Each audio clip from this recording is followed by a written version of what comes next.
The Uber driver locked doors and said, "You're not safe at home." Before I could respond, he handed me a phone and said, "Listen.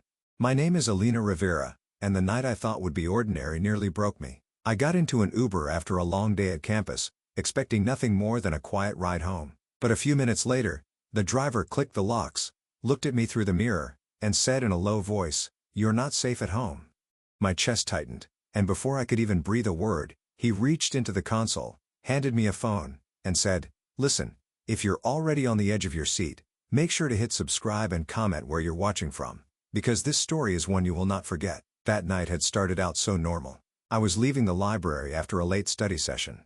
It was close to midnight, and the streets around campus were almost empty. The autumn air was cool, and I remember pulling my jacket tighter as I opened the Uber app on my phone. I felt a little uneasy, like anyone does when walking alone that late.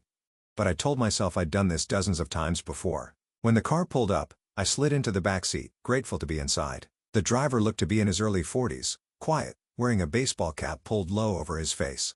Nothing about him seemed unusual, at least not yet. I glanced at my phone and quickly texted my mom, "Heading home now, be there soon." Almost instantly, she replied the same thing she always did. "Okay, mija, lock the door when you get in."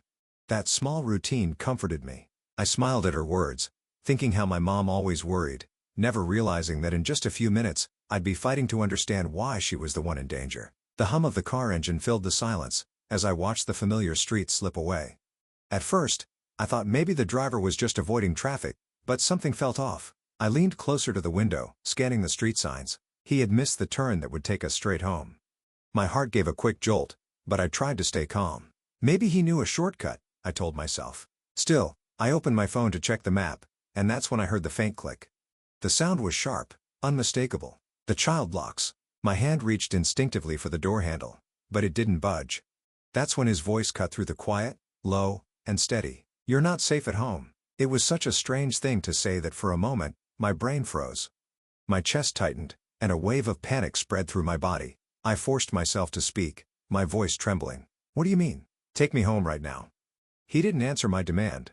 Instead, he reached into the front console, pulled out a phone, and extended it back toward me. His eyes in the rearview mirror were serious, almost urgent.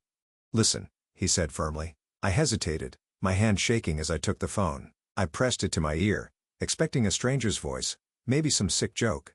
But what I heard sent chills racing down my spine.